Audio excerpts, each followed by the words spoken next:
Hello, hello. I am back to help you do this thing called life. So, we have been talking about Jesus, his temptations, his um, emotions, his struggles. Jesus struggled. hmm Hello. Jesus struggled. Struggle is not failure, struggle is human. Jesus struggled just like we do. However, he always won. He always won. And for the first time in my life, I think I have begun to read the scriptures with that in mind.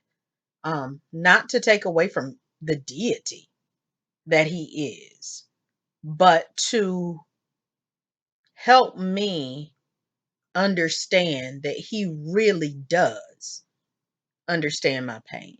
He really does get me. Um, Jesus came not just to redeem us, but to also show us that winning is possible. Okay. So we've been on that journey for some time now. Um, and yesterday we came from Matthew 14, and we talked about how Jesus reacted when he was told that John had died.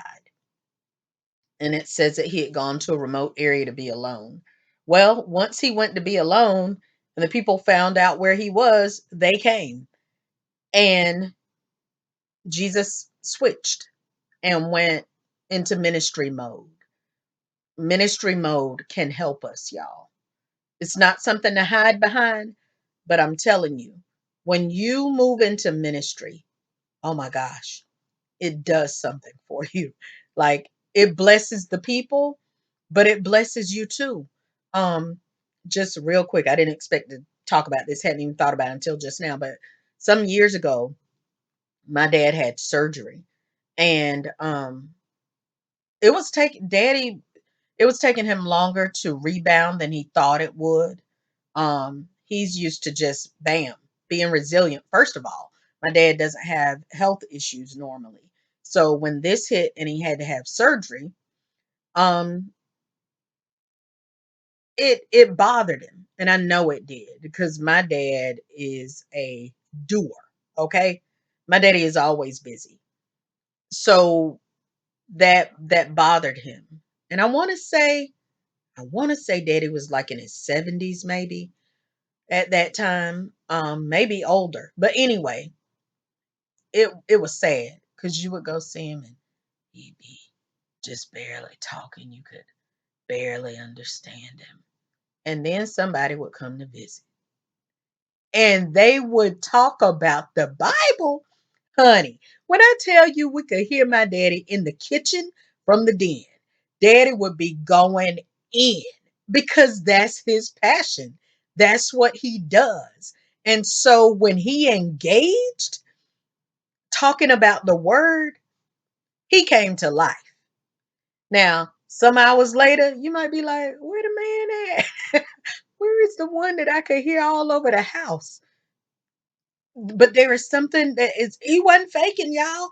There is something about doing what you're called to do that charges you, that excites you. So, anyway, that was just my little thing about Clarence Bush, okay? We're talking about Jesus, but he was my daddy's the perfect example. I gave you an example yesterday of how it pulled me out. So anyway, once Jesus, the people found him, he started, he did what he does. And that's also when the miracle took place with the two fish and five loaves of bread. And then it says once everybody had eaten, he told them to get the leftovers. There were 12 baskets. It says in Matthew 14, verse, here we go without the glasses again. I'm sorry. Matthew 14, verse 22. It says, immediately after this, Jesus insisted that his disciples get back into the boat and cross to the other side of the lake while he sent the people home. After sending them home, Servant. Didn't even think about that in this message. Jesus. Servant. You just find out that your cousin, who meant so much to you, who paved the way for you, died. You go off to try to get yourself together. Here come the people finding you. You teach them and feed them. Then tell the people who are serving you, your disciples, you tell them, y'all gone, I got this. He stays behind, sends the people home. You know they still trying to talk to him. Anyway, after sending them home, he went up into the hills by himself to pray. Night fell while he was there alone. Meanwhile, y'all, the disciples are on the boat trying to make it to where he told them to go, to the other side of the lake. But the water was troubled.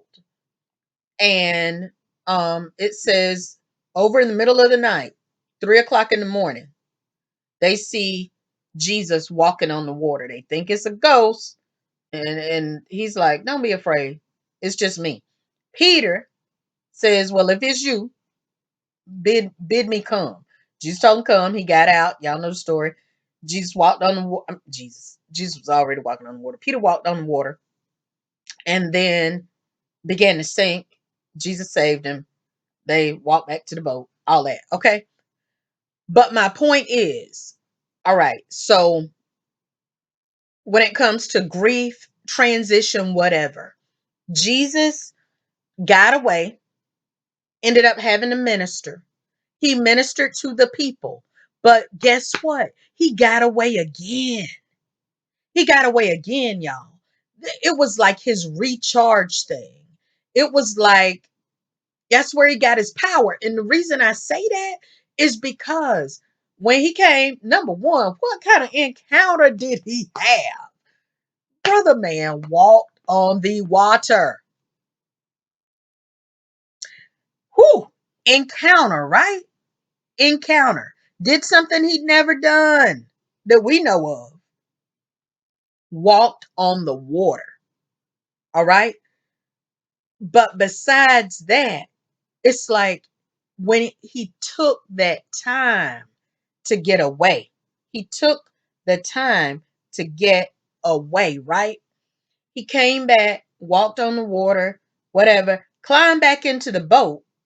And after they crossed the lake and landed at Gennesaret, the people recognized Jesus, news spread, and soon they said people were bringing all their sick to be healed. He did what he had to do and he got back to ministry. Look, some of the problem is that either we're trying to minister all the time with no refreshing, or we're trying to be alone all the time with no ministry. It takes balance. But this is the thing, baby, you might not walk on the water, but do what you're called to do. That's the thing. We don't have to do exactly what Jesus did. None of us has been called to be savior of the world. Okay? None of us have been called to do the exact same thing that Jesus did. But if we use his pattern, we can do what he did, as in winning, as in always being successful, as in always accomplishing the mission, as in always fulfilling purpose. Okay? So remember, there's that balance of ministry and that quiet time. And it seems that that thing, if you can get that little that jive, if you can get that rhythm, if you can get it going, ministry and your quiet time, your alone time, there is something to it that just makes it work. All right, y'all. This has been One More Minute with Marcy. I'll be back tomorrow with another moment of momentum producing motivation. Until then, stay encouraged. And remember, you got to flutter before you can fly. But flying is in your future.